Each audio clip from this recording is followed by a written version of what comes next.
Hello, everybody. Welcome back to the Talking Ball podcast. I'm your host, Chase. This is episode number 20 of the podcast, and we're just going to jump right into it. You guys know how it works. Going to hit some football, talk about that.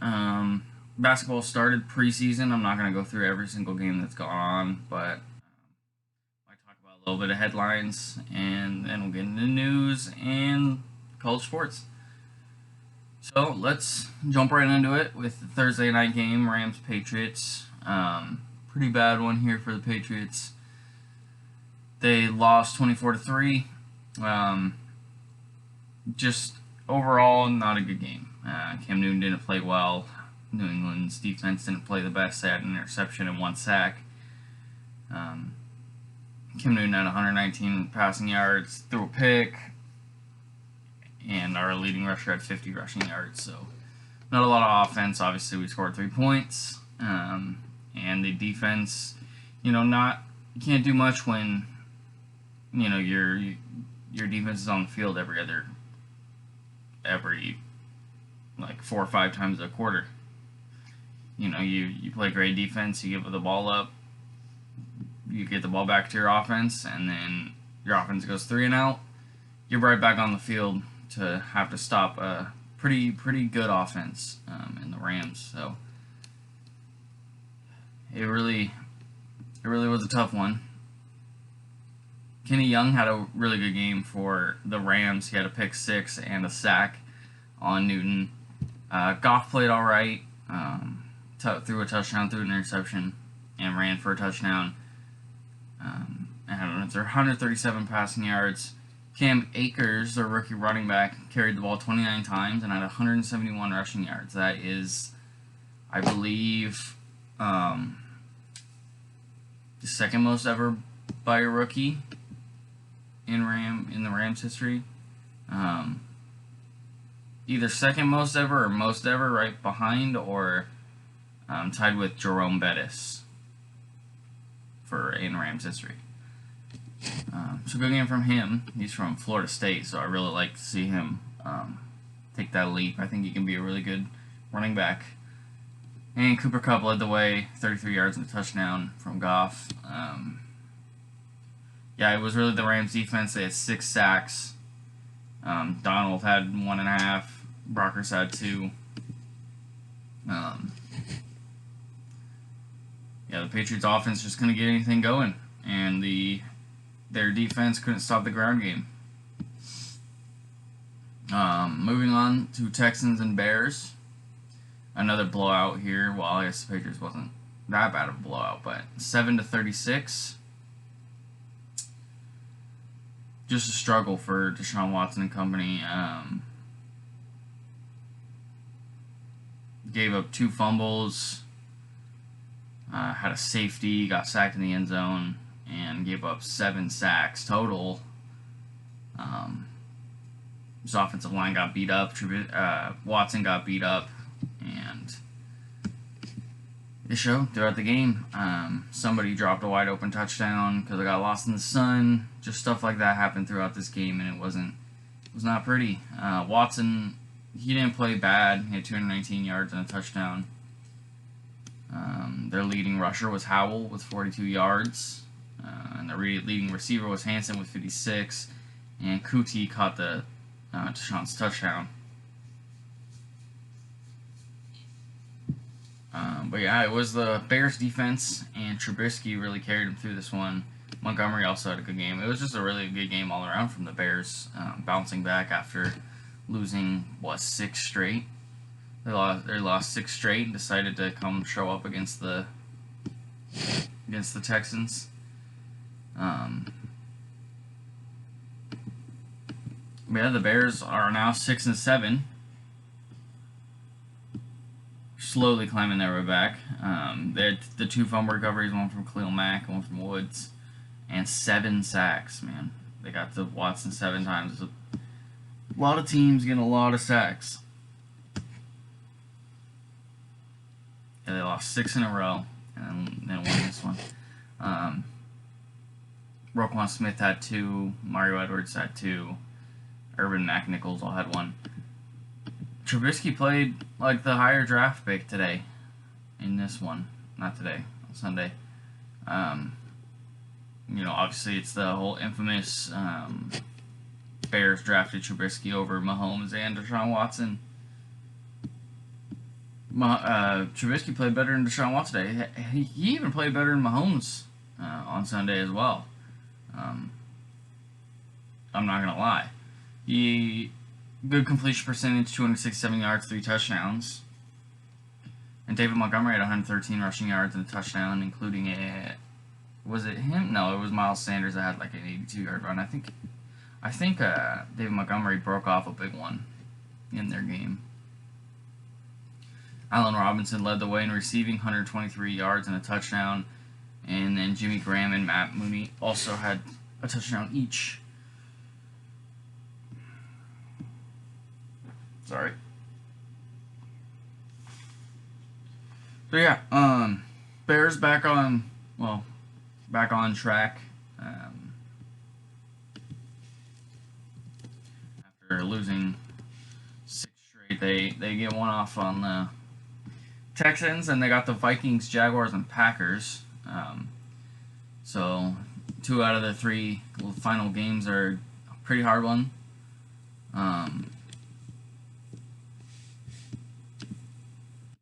Vikings are obviously not a pushover team. They started off rough, but they got Dalvin Cook, Kirk Cousins, Adam Thielen, Justin Jefferson, and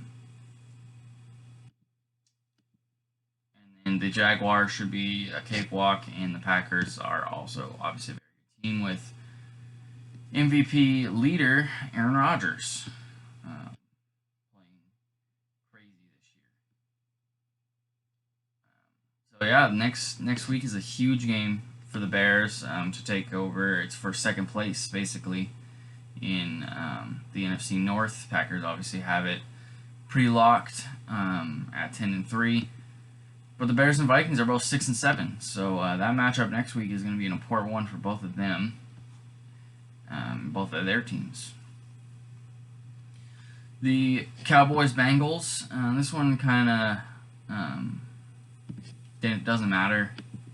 Didn't matter. The Cowboys won 30-7. Neither of these teams were making the playoffs or any kind of wild card.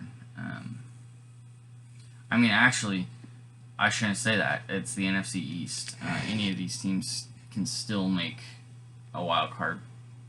Cowboys are only 1 game back, and they're in last place. Well, I guess they're 2 games back.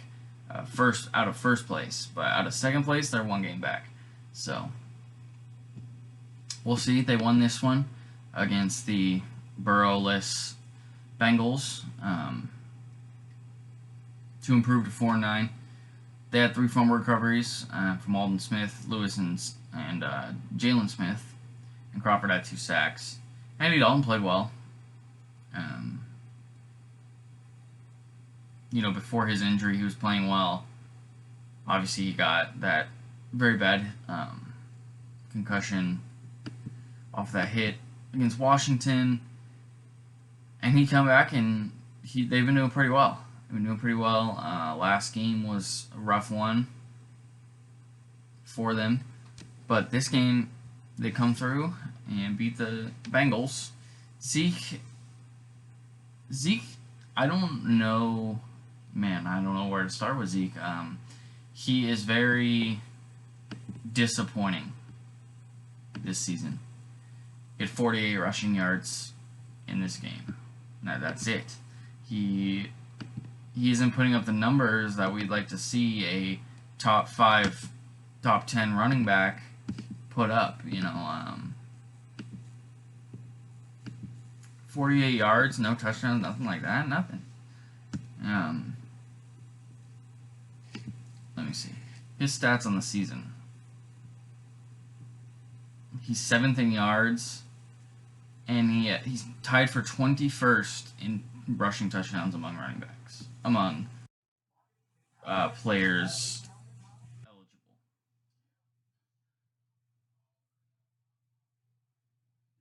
I'm trying to see his last season. He's not putting up the numbers. He has 5 touchdowns all season.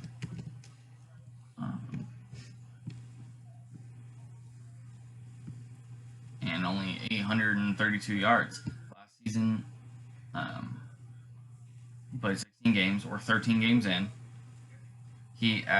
In 16 games, he had 1,350 yards and 12 touchdowns.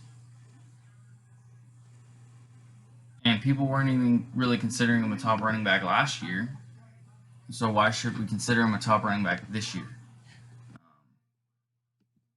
When he's putting up very, very low numbers for Ezekiel Elliott. And obviously they're not winning.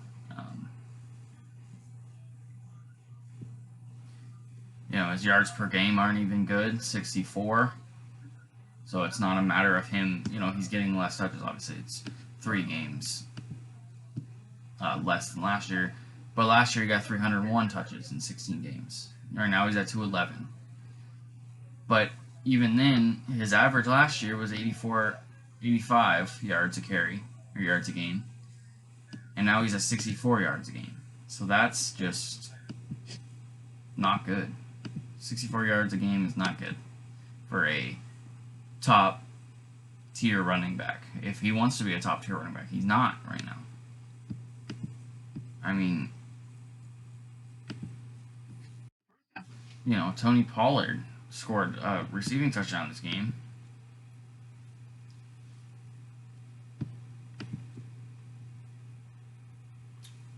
But yeah, Zeke is just not doing it this year for me. It's a rough year for him. Mari Cooper also had a touchdown from Andy Dalton. Andy Dalton had 185 yards, 2 touchdowns. So he played well. It's against the Bengals. What do you expect? Bengals, Brandon Allen played for him at quarterback. 217 yards and a touchdown. Didn't play horrible. Their leading rusher was Williams with 49 yards. And A.J. Green had 62 yards and Brandon Allen's touchdown. Not really much else to talk about there, as the Cowboys improve, but are still last in the NFC East. Moving on to Chiefs-Dolphins. This game, I'm pretty sure, clinched the playoffs, clinched the first seed for the Chiefs, and it also clinched playoffs for the Steelers with the Dolphins loss, I believe. We had the Chiefs win 33-27. So decently close game here. Mahomes struggled in the first quarter. I think he threw 2 of his 3 interceptions in the first quarter. Had like a 30-yard sack, trying to improvise and run around. But they won, and he didn't play terrible other than those 3 turnovers. Tyrann Mathieu had an interception for him. Mahomes, 393 yards, 2 touchdowns, and 3 interceptions. Their leading rusher was Clyde Edwards-Helaire with 32 yards on the ground. And Travis Kelce led the way in receiving with 136 yards and a touchdown. Tyreek Hill also had 79 yards and a touchdown, and then he ran the ball once for 32 yards and ran for a touchdown. Probably some end-around jet sweep, maybe like a wildcat. I didn't watch the game. This one. Dolphins fall to 8-5, but still have a pretty commanding lead for second in the AFC East. Obviously, the Patriots are 6-7, and then the Jets are bad. Byron Jones had a good game. He had a fumble recovery and an interception. And Jerome Baker had 2.5 sacks. Tua played pretty well, 316 yards, 2 touchdowns. Did throw that pick, and then he ran for a touchdown as well. The leading rusher for the Dolphins was DeAndre Washington, who had 35 yards rushing. And Mike Gesicki had both of Tua's touchdowns for 65 yards. The Dolphins are good. You go from last year struggling very badly. They struggled a lot. They got this top picked Tua, and didn't really even struggle without him. They lost their first 2 games of the season. They lost their first 3, or their 3 out of their first 4. When did Tua come in? I think Tua came in at the end of the Jets' first game, and then he started against the Rams and started ever since, until he was pulled in one of these games. So even before Tua came in, you were 3-3. The Dolphins were 3-3 without Tua even coming in. Tua comes in, wins 3 in a row, loses to the Broncos, wins 2 more, and then loses this one to put him at 8-5. 8-5 is not bad for the Dolphins. If I'm Dolphins fans, I'm happy with 8-5. That's second in the division, right behind the Bills. And you guys are in contention for a wild card playoff spot, and you guys are so young. Myles Gaskin's young. Tua, Mike Gesicki, Devontae Parker's not that old. You have Lynn Bowden Jr. Even Mac Hollins isn't even that old. You got a young team. And a good defense. Jerome Baker, Byron Jones, Eric Rose, Xavier Howard, Emmanuel Ogbah, Van Ginkel, Van Noy, Christian Wilkins. You guys are a good team. Good team for sure. But yeah, Tua almost came out with it. Miami scored 17 points in the fourth quarter to try to mount a comeback, but seemed to be too little, too late for them. And yeah, we're going to move on to Cardinals-Giants. I guess you could probably guess how this game turned out. The Cardinals won 26-7, and they improved to 7-6. And they're in a race with Seahawks and the Rams. So, with them both being 9-4, the Cardinals are going to have some work to do. They struggled as of late. They lost 3 in a row. They lost to the Seahawks, Patriots, and Rams all in a row before beating the Giants. So that didn't help their case for the playoffs. They should have won 2 of those games. So really, they should be 9-4. But they're not. They're 7-6. They had 3 fumble recoveries, all caused by Hassan Reddick. All 3 forced fumbles were caused by Hassan Reddick, and all 3 were recovered by the Cardinals. Yeah, a big game for the defense. Kyler Murray, 244 yards, a touchdown. Played all right. Didn't turn the ball over, which is good. Kenyon Drake, 80 yards and a touchdown. Also pretty good for him. And then D-Hop had 136 yards to lead the way in receiving. And Dan Arnold caught Kyler Murray's 1 passing touchdown.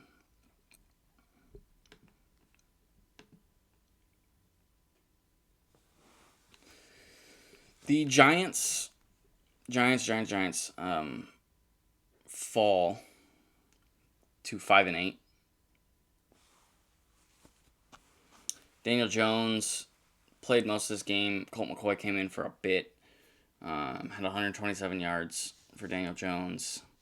And then Wayne Gallman led the way with 57 rushing yards. And Deion Lewis had a rushing touchdown. And then Golden Tate led the way with 39 receiving yards on 1 catch, actually, which is funny. Led the way. Giants are sitting 1 game back. Could have tied the lead with Washington in this one. And this really was one they needed. I think for their last 4 games, including the Cardinals. Obviously, the Cowboys are the worst team out of those 4, but the Cardinals are the next. They're not going to beat the Browns, and they're not going to beat the Ravens. They have a slight chance to beat the Cowboys.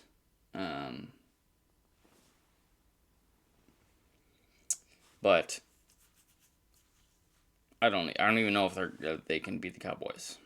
So it might be a wash at this point for the Giants. But you never know. You never know. Somebody could go crazy. Somebody could go off for him. And yeah. But as of right now, the Giants are in second place. And yeah, behind Washington. It looks like Washington is going to take it.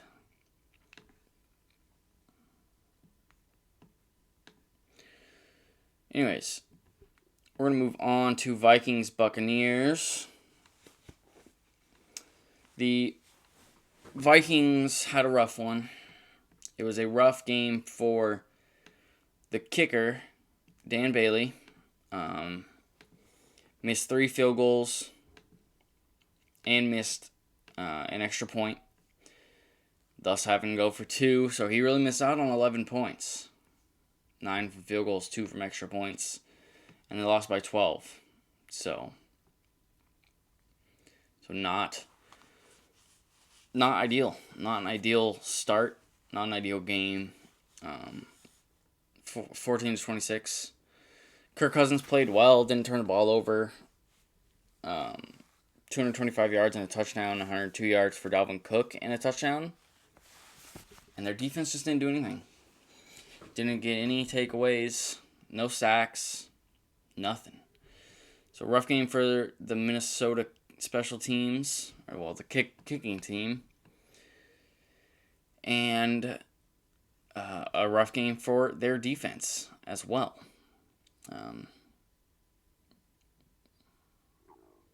Yeah.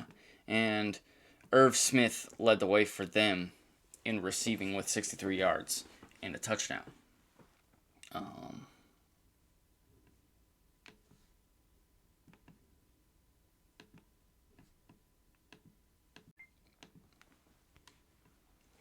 As for the Buccaneers, pretty good game for them defensively. Always their defense is always really good. They were the number 1 rush defense last year, even though they were not very good. But at 8-5 this year, not bad. They had 1 fumble recovery from Jason Pierre-Paul, as well as 6 sacks. 2 from Barrett, and then a slew of others. Tom Brady played well. Only missed 8 passes, about 200 yards, and 2 touchdowns. Ronald Jones had 80 yards and a touchdown. Mike Evans led the way with receiving with 56 yards. And then Scotty Miller had 1 catch, actually, for 48 yards and a touchdown. And then Gronk also had 1 catch for 2 yards and a touchdown. So, very different play styles there. Obviously, I mean, Gronk is a big tight end, and Scotty Miller is a small, fast receiver. But yeah, good win for the Buccaneers. Not a Buccaneers fan per se. I'm a Tom Brady fan. Obviously, I got Tom. That's Cam. I got Tom right here. Tom is also right here. You just can't really see him. He's kind of cut off. Yeah. Yes. The Bucs, good win. They sit right now at second. They're pretty firm in second place in the NFC South. The Falcons and Panthers are both 4-9. And then the Bucs are 8-5. And the Saints are 10-3. So Bucs seem to have pretty good control of the second place. Although it might not be enough.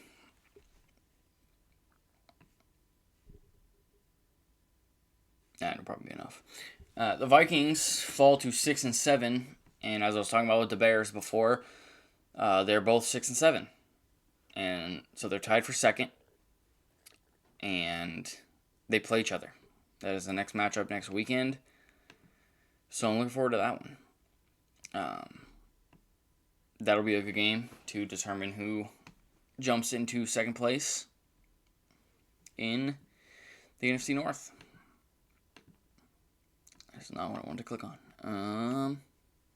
We're going to move on to the Broncos and the Panthers. Broncos-Panthers. Broncos won this one. 32-27. They improved to 5-8. They sacked Bridgewater 4 times. Drew Lock played really well in his return. I guess not much of a return, but second game back from the whole no quarterback thing. I think this was his second game back. Shoot. But anyways, second game back, first game back, whatever. Drew Lock played well. Missed 6 passes, 280 yards, and 4 touchdowns. Melvin Gordon led the way in rushing with 68 yards.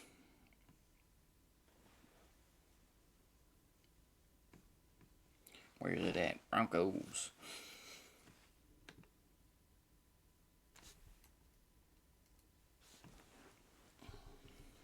Yeah. And the leading receiver for them was KJ Hamler, who had 86 yards and 2 touchdowns. Tim Patrick also had a touchdown, and Vanette had a touchdown as well. The Panthers fall to 4-9.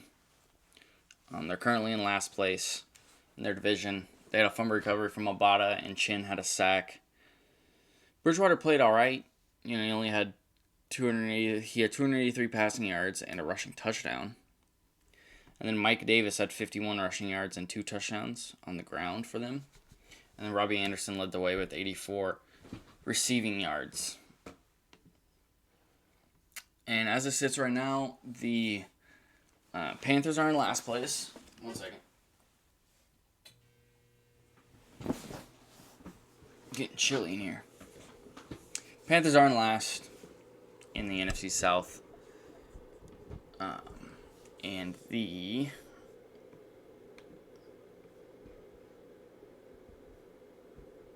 Broncos. Ooh. The Broncos are 5-8, and they're sitting at second to last in the AFC West. With they need the Raiders to lose twice, and they need to win twice to even think about even making it. So it might be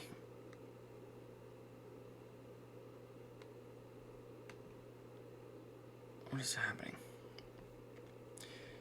Their next 3 games are the Bills, Chargers, Raiders. Bills are going to be a hard one. Chargers are the Chargers, so however you want to, the Chargers are a good team. They just, the Broncos, to beat them, you just need to not have a big, let them get a big lead on you around like halftime. And then once they have that big lead, you can start trying. And they'll give it up. They'll give up the lead for sure. No, I'm just messing. But either way, it is time to move on from this game. And we're going to move on to Titans-Jaguars. Titans-Jaguars, this was a decent game. It was 31-10 Titans. I didn't expect the Jaguars to put up much of a fight. Gardner Minshew did come in the game, though, which is good to see because, if he was ready, I don't know why he wasn't starting. But Mike Glennon started the game out, threw for 85 yards and a pick, threw an interception. And then Minshew came in, threw for 178 yards and a touchdown. Wasn't enough, though. James Robinson led the way with 67 rushing yards, and Keelan Cole led the team in receiving with 67 yards and caught Minshew's touchdown. As for the Titans played really well. Ryan Tannehill, the Titans defense. Malcolm Butler had a pick. Ryan Tannehill played well, 212 yards, 2 touchdowns. And Derrick Henry, 215 yards, 2 touchdowns. I love it. That's what the Titans need to be. Having 26 carries for Derrick Henry and 24 attempts for Ryan Tannehill. This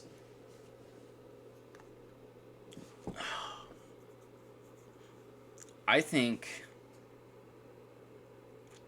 Okay, this is gonna be tough to say because there's guys like Aaron Jones and Aaron Rodgers. Wow,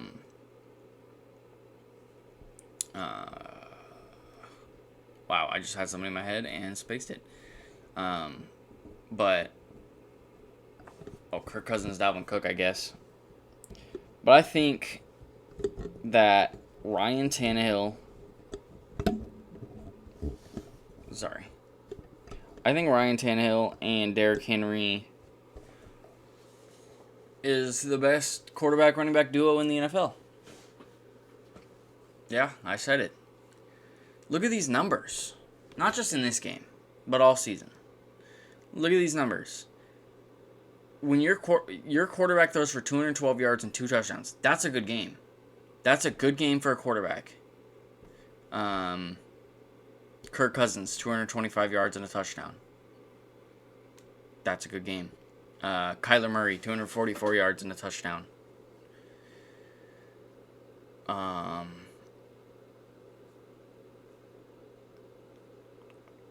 Jared Goff, 137 yards and a touchdown. 212 yards and 2 touchdowns is a good game for a quarterback.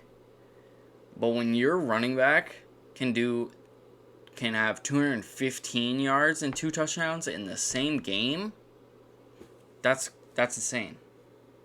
Nobody's stopping that. And I get, 4 teams have. But if you can have that, there's been mistakes. Those 4 losses, I guarantee Tannehill or Henry or both didn't play well in those 4 losses. And I'm sure there's been wins where Derrick Henry hasn't played well and they still won the game, or Ryan Tannehill hasn't played well and they still won the game. To have a top running back and then an above-average quarterback that can put up numbers and score, that's a scary team, and I think the Titans are going to be a very good team if they can shore up their defense. Their defense is trash. Their defense is horrible. They gave up 4 touchdowns to Baker Mayfield in the first half of a football game last week. Their defense is terrible.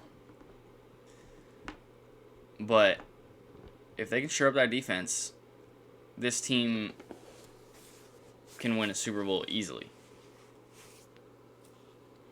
A.J. Brown led the way for him in receiving 112 yards and a touchdown. And Swaim had Tannehill's other touchdown. As for the Jags, we already talked about them.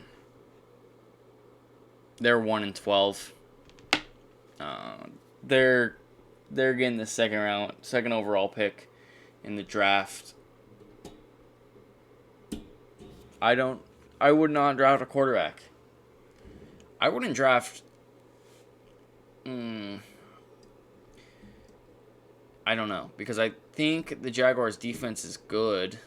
I don't know if they're good, but I don't think their offense is that bad. I think Minshew is a good quarterback, and I think I would rather take Minshew all the way, and then draft a quarterback. I'm not drafting a running back either. James Robinson's shown me that he can be the running back of the future. So maybe you go defense, maybe you go offensive line, maybe you go tight end, maybe you go receiver.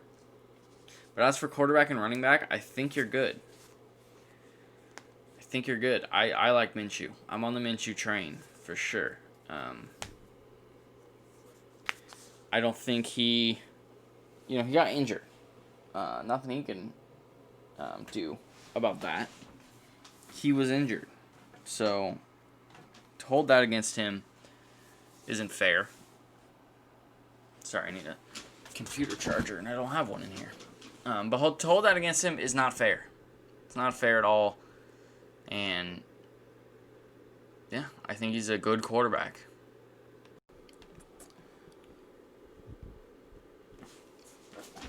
Oh. Moving on to Colts and Raiders. The Raiders. Colts killed them. 44-27. Tough loss for the Raiders. The Colts had 2 interceptions. One from Willis for a touchdown. And one from Moore, an insane one-hander. Phillip Rivers played well. 244 yards, 2 touchdowns. And Jonathan Taylor carried the rock for 150 yards and 2 touchdowns. Great game for him. He's one of the more impressive rookies for me. He can do it all. He can receive, he can catch, and he can run. He's a great receiving back, and he's a good running back. As of right now, the Colts are tied with the Titans for first in the AFC South. They're both 9-4. Fighting for that spot, man. Fighting for it. And the Colts' next games are the Texans, Steelers, and Jags.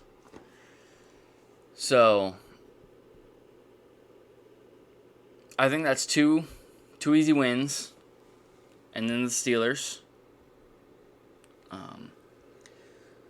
So the Titans might have to watch their back, because the Colts could sneak up and steal that first place spot right from them. If the Titans kind of lack in these last few weeks. T.Y. Hilton led the way in receiving with 86 yards and 2 touchdowns. The Raiders are 7-6. They are fortunate to be in a division with the Chargers and the Broncos. So they are second. I don't know if they'll make a wild card.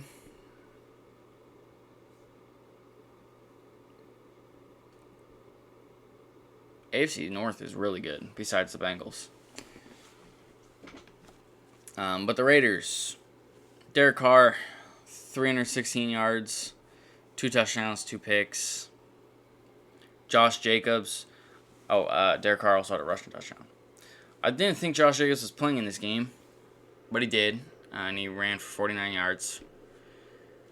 Nelson Aguilar led the way in receiving, 100 yards and a touchdown, and then Fabian Moreau had a touchdown as well. We got a good amount of games left, so we're going to kind of start speeding through these a little bit. I know I spend too much time talking about the first sets of games, and then I'm running out of time, and I got to speed through the last sets of games. I'm sorry. But, I mean, these last few games are nothing crazy impressive. Jets, Seahawks. Seahawks won 40-3. Jets are 0-13. Have fun with drafting Trevor Lawrence. May had an interception. Sam Darnold had 132 yards. Their running back, Adams, led the way rushing with 27 yards. And Berrios had 49 yards receiving. So, that's the Jets. As for the Seahawks, they're 9-4. Tied for second place. Tied for first place in the NFC West with the Rams. Although I believe the Rams have a tiebreaker. Wagner had a fumble recovery, and they sacked Darnold 3 times. Russell Wilson, 206 yards, 4 touchdowns, did throw that interception. Chris Carson had 76 yards and a touchdown. And then Metcalf led the way in receiving with 61 yards and a touchdown. And then Disley, Swain, and Moore each had a touchdown receiving. It's one thing I like about Russ. He likes to spread the ball around, for sure. Like, there'll be 4 or 5 dudes that have touchdowns for Russell Wilson. Packers-Lions. Packers win by 7, 31-24. They sacked Stafford 4 times, and they improved to 10-3, sitting easily in first place, clinching a playoff spot in the NFC North. The Lions are in last in the NFC North. They put together a bit of a run, but they're just falling short. They're just going to fall short, and maybe next year. Stafford, 244 yards, a touchdown. DeAndre Swift had a touchdown rushing, and also Kerryon Johnson. Amendola led the way in receiving with 66 yards, and then TJ Hawkinson had a touchdown. Saints-Eagles, this was a good one. Eagles were up 17-0 at halftime, ended up winning 21-24. Taysom Hill played well, 291 yards, 2 touchdowns, and an interception. Alvin Kamara led the way rushing with 50 yards and a touchdown. And then Jared Cook and Emmanuel Sanders each caught touchdowns. And Michael Thomas led the way in receiving with 84 yards. The Saints still sitting at the top of the NFC South at 10-3. And the Eagles are third as of right now in the NFC West at 4-8-1. So both teams, the Saints have something to prove. Taysom Hill, he's actually improved a lot, as a passer. He's an all-around guy.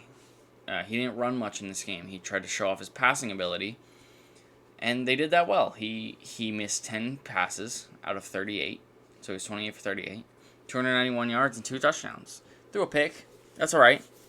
All quarterbacks throw picks. So he did really well as a passer in this one. But Jalen Hurts came to play. And the Eagles defense, who had a fumble recovery and the interception, and they sacked Hill 5 times. Hurts, 167 yards and a touchdown, and 106 rushing yards. Miles Sanders had 115 yards and 2 rushing touchdowns. Alshon Jeffrey caught Hurts' touchdown, and Jalen Reagor led the way with 46 yards. Pretty boring, meaningless game here, as both teams are 4-9, which aren't really going to get you anywhere unless you play in the NFC East. But neither team does. Falcons-Chargers. Chargers won by 3 on a game-winning field goal from Badgley.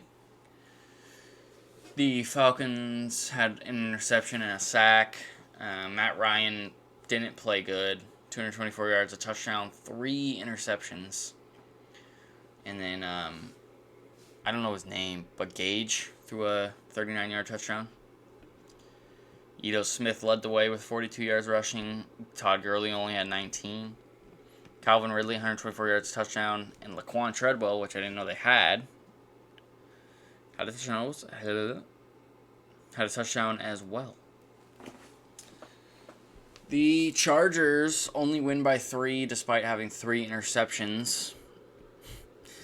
Justin Herbert, 243 yards, 2 touchdowns, a pick. Eckler led the way in rushing. Johnson had a touchdown, and Keenan Allen had a touchdown. Chargers, very young. Good young team, I think, is going to be pretty good in the next couple years once Herbert gets a year or 2 under his belt. Losing a bunch of close games. They're a touchdown or a field goal away from being 8-5. They lose a couple games by a field goal, lose a game by like a touchdown. So, just a few rough games for them at the beginning of the season. And now they're kind of starting to pull it together. Moving on to Washington and 49ers, as Washington claims the top spot in the NFC East. The Washington defense is really who came to play here. They had 2 fumble recoveries, one from Payne and one from Young. Chase Young returned it for a touchdown. And they had a pick 6 from Curl. 4 sacks as well. Alex Smith threw for 57 yards and an interception before leaving the game. He left the game with a calf injury on, I believe it is on the same leg that was hurt. J.D. McKissick led the way with 68 yards, and Logan Thomas had 43 yards receiving. So it was really the Washington defense 23, the 49ers 15. No, I think it was more field goals and obviously the 2 defensive touchdowns. As for the 49ers, they are in last in the NFC West after going to the Super Bowl last year. Obviously, I can't really blame them too much. They lose half their team, including their quarterback, including arguably the best tight end in the NFL, receivers, arguably one of the best defensive linemen in the NFL, and Nick Bosa, and Solomon Thomas. Richard Sherman was out for a bit. Their secondary is still hurting. So, all in all, rough season for the 49ers. Rough season to come back from a Super Bowl on and just losing half your team. They had 1 interception, 2 sacks. Nick Mullins played all right. 260 yards, a touchdown, a pick. Mostert led the way with rushing, and Jeff Wilson had a rushing touchdown. Ayuk led the way in receiving yards, and Juszczyk had a touchdown.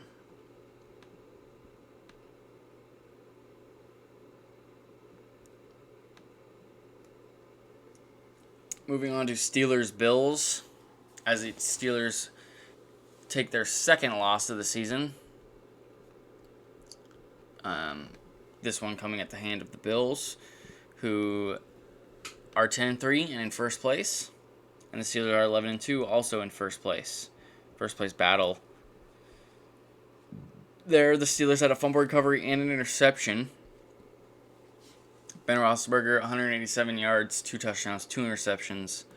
No running game, man. I say it every week. Both weeks the Steelers have lost. Terrible running game. That's the leading rusher. 18 yards. Man, 18 yards, leading rusher. For the 11-2 Pittsburgh Steelers. Their leading rusher had 18 yards, man. That's unacceptable. And it's not like Ben Roethlisberger threw for 400 yards. He threw for less than 200. And they can't get any rushing game. No run game. Last game, Benny Snell led the way with 15 yards. Now this week it's James Conner, but he had 18 on 10 carries. Juju led the way in receiving with 55 yards and a touchdown, and James Washington had a touchdown. That's abysmal. You're not going to win the game. You're not going to win games with 18 rushing yards as your leading rusher. And the Bills had more rushing yards, so they won the game. No, but they had 2 interceptions. One was pick 6. Josh Allen had 2 touchdowns along with 238 yards. Diggs led the way with 130 yards and a touchdown. Gabriel Davis also had a touchdown. Diggs is the first receiver to 100 receptions this year, which is pretty cool for him. And our last game is Ravens-Browns. Ravens win by 3 really, but the Browns gave up a safety on their last hook and ladder desperation play. Somehow lost like 35 yards and got a safety. Browns fall to 9-4. They would have loved to be 10-4 or 10-3. That would have gave them a little bit of a better spot to beat the Steelers. But they're 9-4, looking at in second place, right above the Ravens, who are 8-5. Mayfield played all right, 341 yards, 2 touchdowns, a pick, and a rushing touchdown. Nick Chubb, 82 yards and 2 touchdowns. And Kareem Hunt had a rushing touchdown and a receiving touchdown. And Rashad Higgins had a touchdown. The Ravens 8-5. They had the one pick. Lamar Jackson threw for 163 yards and a touchdown, and then 124 rushing yards and 2 touchdowns. He had a moment in the fourth where he was cramping. Everybody was saying he was pulling a Paul Pierce. He says himself he did not pull a Paul Pierce. He was cramping and was in the locker room for a while. And Trace McSorley came in. I don't think the field was bad. Everybody was slipping all game, but Trace McSorley did come in, and no official word, but it seems to be bad. Maybe some torn stuff going on in the knee for Trace McSorley. So prayers up for him. Hopefully he gets better. Had to come in at a bad time. And marched the ball down the field a bit, but then ended up getting hurt. Gus Edwards had 49 yards and 2 touchdowns, and J.K. Dobbins had 53 yards and a touchdown. Hollywood Brown had the game-winning touchdown. Or, not the game-winning touchdown. Wait.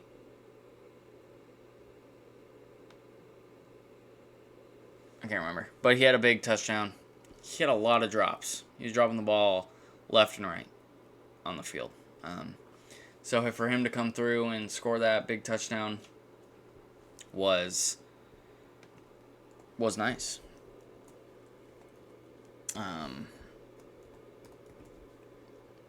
As for the Ravens,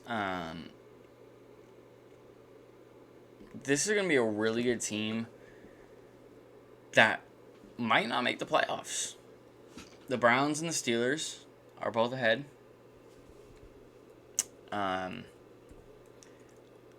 And the Ravens are below them, and the Browns will probably... It's going to be a tight race in the AFC North. That's all I really know right now at this point, is it's going to be a tight race. And any of these teams can have a spot in the playoffs besides the Bengals. But yeah. Let's move on to a little news, and then we'll get into college sports. Just a couple of things NFL-wise. Lamar Jackson became the first quarterback, first player in NFL history with 5,000 passing yards and 2,500 rushing yards in their career. And he's not even getting started. Or he's just getting started. The Raiders fired their defensive coordinator, Paul Guenther, after their 44-point... it's not a 44-point loss. After giving up 44 points to the Colts. That's it for NFL that I got so far. For NBA, the Mavericks released J.J. Barea. They re-signed him to a one-year deal as a thank you for his work, for his contribution to the organization all these years. So they gave him a little thank you, then released him. He'll still get paid, obviously. That's why they signed him and then released him. Paul George got a max extension, 4 years, $190 million. Struggled in the playoffs. He says it was due to a bunch of internal factors that nobody could have handled. It just happened, and stuff like that happens. We all have rough times where we have to go through some stuff, and that's what he was doing. And he was trying to play basketball at the highest level in the world while dealing with it. So any hate is unnecessary. I love Paul George. He's one of my favorite basketball players ever. Loved him in Indiana. I'm rooting for him for sure. I love Paul George. LeBron James was named Times Athlete of the Year. Not a big shock there. What other 38, 39-year-old dude is playing their professional sport at the highest level and being one of the best to still do it? Not many people. The Pistons waived LiAngelo Ball. I don't know, man. LeVar was obviously upset. He never got any burn. I mean, I guess obviously there's practice, there's scrimmages that they run every day and whatever. So they obviously could have saw something in practice or in scrimmage and been like, yeah, just not going to cut it, man. So they waived him. He's a free agent. I hope he gets on a team. I'm rooting for the Ball family, Ball brothers. I don't like LeVar. I think he's just stupid stuff he says, but hey, he's a marketing genius. But I like the Ball brothers. I like LaMelo, Lonzo. I think they're good kids, and I think they are very good basketball players. And the final piece was the one I was talking about earlier that I got on my phone, was the Bucks extending Giannis to a max, 5 years, $228 million. Obviously the MVP candidate, MVP last year, struggled in playoffs, got beat by the Heat. Obviously that Heat team was great though. They went to the championship because they beat the Celtics too. But yeah, Giannis is getting that big max, getting that bag, and the Bucks secure him for 5 more years. So he ain't going anywhere unless he gets traded.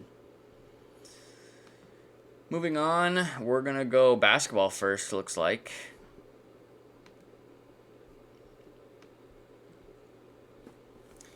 So here's the scores. I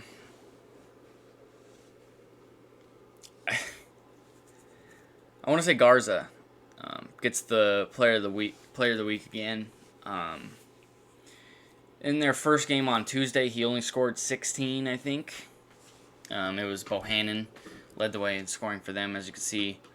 But in their next game on Friday, Garza went crazy. 34 points, 6 for 7 from 3.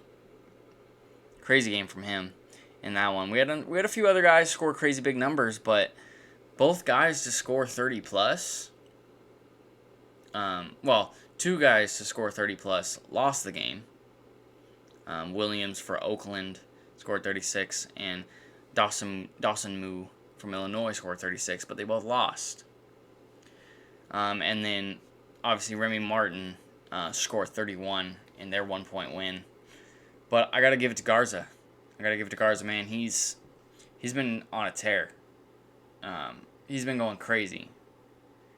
And right now, he's an older guy for sure, and that's why people aren't really talking about him high in draft stock. I think he's 23, 22, 23, around there. But he's 7 feet tall, shooting 6 for 7 from 3, scoring 30, 36, 34, 28 a night. I don't know, man. I'm pulling the trigger. If I need a big man that can shoot, that can come in and make an instant impact. That's the thing about like 22, 23-year-olds. They can come in, instant impact, I think. And I mean 18, 19, 20-year-olds can too. But people shying away from 23, 24-year-olds because they're older is kind of dumb. I get it. You obviously get more years out of a younger guy, and you can mold him more to the NBA in a shorter amount of time. But I think a guy like Garza is going to come in and play at a high level already.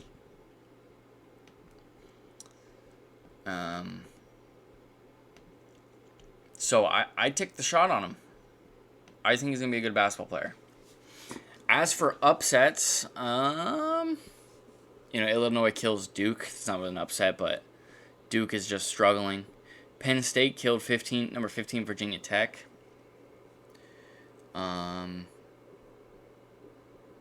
Arizona State loses to San Diego State by a bit.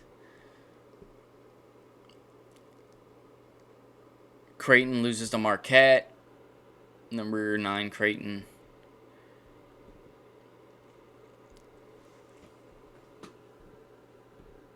Over here, Garza scored 23. Iowa has athletes. I don't get it. They also have a very good women's basketball program, and they have a very good player over there who just dropped like 38 as well. So I don't understand what's up with Iowa, but they're going crazy. Illinois obviously lost to Missouri, even though Desanmu scored 36. That was a rough one. Florida State barely escapes Indiana in overtime on Wednesday. And yeah, that's it for upsets. And that's it for college basketball. We're going to get college football up in here, and then we'll wrap it up and be on our way. So top 25. Upset-wise, we're looking at Colorado. Goes down to Utah in pretty big fashion. And other than that, I guess UNC, North Carolina, putting up 62 against Miami, who scored 26. That was a big one. They had 6 rushing touchdowns in that one. My player of the week, I'm gonna give it to Johnson from LSU. Obviously, big upset on Florida. He played super well, 239 yards, 3 touchdowns. I also give a shout out to McCall from Coastal Carolina, undefeated, stays undefeated, 338 yards, 4 total touchdowns, 1 rushing, 3 passing.